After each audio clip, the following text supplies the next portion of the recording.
আমার আজকের গল্প ভগবান বিষ্ণুর জন্ম।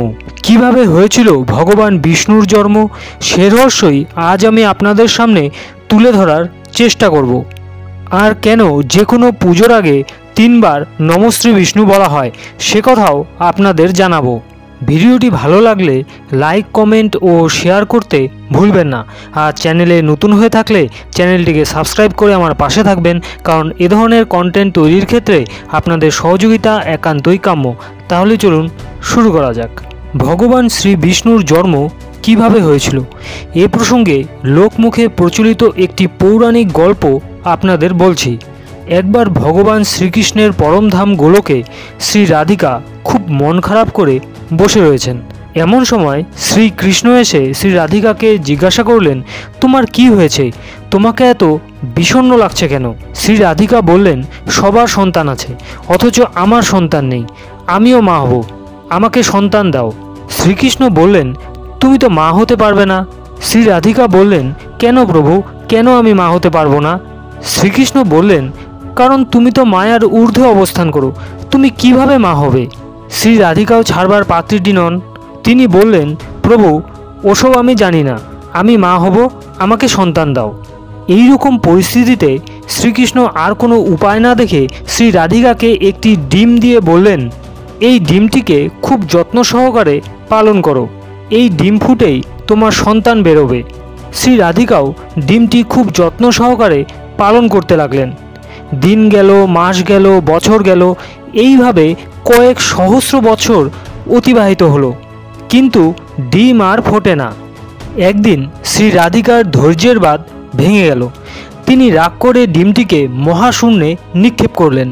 নিক্ষিপ্ত ডিমটি মহাশূন্যে ঘুরতে লাগলো। এই ঘটনার কিছুক্ষণ পরই শ্রীকৃষ্ণ এসে শ্রী রাধিকাকে জিজ্ঞাসা করলেন, তোমাকে যে ডিমটি দিয়েছিলাম সে ডিমটি কোথায়? শ্রী রাধিকা বললেন, ডিমটি আমি রাগ করে মহাশূন্যে নিক্ষেপ করেছি। শ্রীকৃষ্ণ বললেন, এ কি অনর্থ করেছো তুমি? ডিম তো ফোটবার সময় হয়ে গিয়েছে। ভগবান শ্রীকৃষ্ণ তার তৃতীয় নেত্র দ্বারা দেখলেন ডিমটি মহাশূন্যে ঘুরছে এবং যে কোনো মুহূর্তে ফুটতে পারে।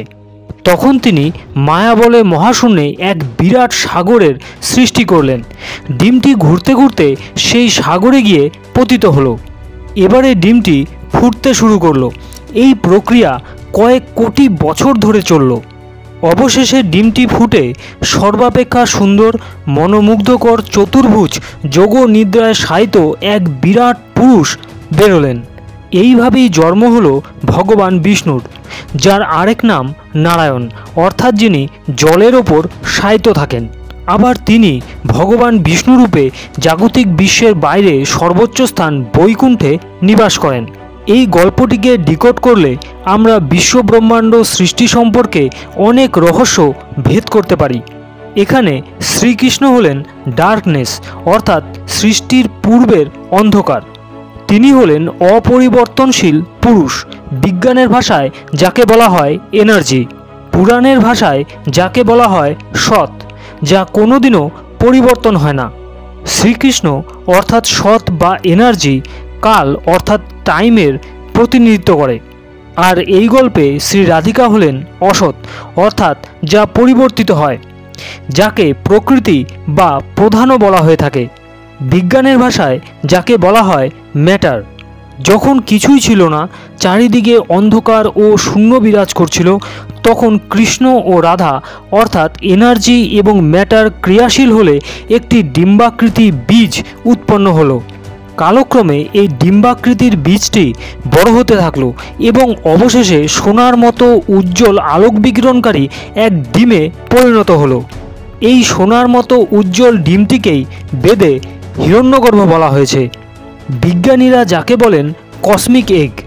এই ডিমের মধ্যে কালরূপী কৃষ্ণ ও রাধা অর্থাৎ টাইম, এনার্জি এবং ম্যাটার লীন অবস্থায় ছিল, প্রকাশিত অবস্থায় ছিল না।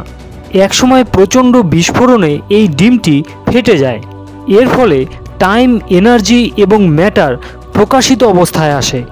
মহাশূন্যে ডিমটি বিস্ফোরণের সময় যে ধ্বনি উৎপন্ন হলো সেই ধ্বনিকেই আমরা ওম রূপে জানি। বিস্ফোরণের পর এনার্জি এবং ম্যাটার মহাশূন্যের চারিদিকে ছড়িয়ে গেল। এইভাবে সময়ের উপর ভর করে এনার্জি এবং ম্যাটার একত্রিত হলে ধীরে ধীরে কোটি কোটি ব্রহ্মাণ্ড, আকাশগঙ্গা, অগণিত গ্রহ, নক্ষত্র নির্মাণ হলো। গল্পে শ্রীকৃষ্ণ মায়া দ্বারা যে সাগরটি নির্মাণ করেছিলেন সেই সাগরটি হলো কারণ সাগর বা কজুয়াল ওশেন। যেখানে ডিমটি ফেটে সৃষ্টিকার্য শুরু হয়েছিল সেই স্থানটিকেই কারণ সাগর বা কজুয়াল ওশেন বলা হয়। বিস্ফোরণের কেন্দ্রস্থল থেকে আজ পর্যন্ত সৃষ্টির বিস্তার হচ্ছে। সেখান থেকে কোটি কোটি ব্রহ্মাণ্ড, গ্রহ, নক্ষত্রের উৎপত্তি হচ্ছে। কারণ সাগরে উৎপত্তির এই কেন্দ্রস্থলকেই বলা হয় বিষ্ণু। পৌরাণিক ভাষায় তিনি হলেন কারণোদক্ষায় বিষ্ণু। তার প্রতিটি লোমকূপ থেকে কোটি কোটি ব্রহ্মাণ্ডের উৎপত্তি ও বিস্তার হয়। বিষ্ণু শব্দটি এসেছে সংস্কৃত বীজ ধাতু থেকে, যার অর্থ ব্যাপ্ত হওয়া বা প্রবেশ করা। এই কারণোদক্ষায় বিষ্ণু প্রতিটি ব্রহ্মাণ্ডের কেন্দ্রে প্রবেশ করেন এবং সেখানে গর্ভদক্ষায় বিষ্ণু রূপে তাদের বিস্তার ঘটান। এই গর্ভদক্ষায় বিষ্ণু আবার ক্ষীরোদক্ষায় বিষ্ণু রূপে বিশ্বব্রহ্মাণ্ডের প্রতিটি অণু, পরমাণু এবং তার থেকেও সূক্ষ্মাতিসূক্ষ্ম কণায় প্রবেশ করেন। এইভাবেই তিনি সৃষ্টির বিস্তার ও পালন করে থাকেন। যে কোনো পুজোর আগে 3 বার নমঃশ্রী বিষ্ণু বলা হয়। তা কেন বলা হয়ে থাকে? এখানে বিষ্ণু কথার অর্থ হলো ব্যাপ্ত হওয়া বা বিস্তার লাভ করা। অর্থাৎ পুজোর ফল যিনি পুজো করবেন তার মধ্যে সীমাবদ্ধ না থেকে যেন সকলের মধ্যে বিস্তার লাভ করে বা ছড়িয়ে পড়ে। পুজোর ফল যেন সবাই পায়। এই কারণে যে কোনো পুজোর আগে 3 বার নমঃশ্রী বিষ্ণু বলা হয়।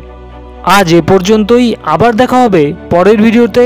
ততক্ষণ সঙ্গে থাকুন আর দেখতে থাকুন গল্প পুরাণ।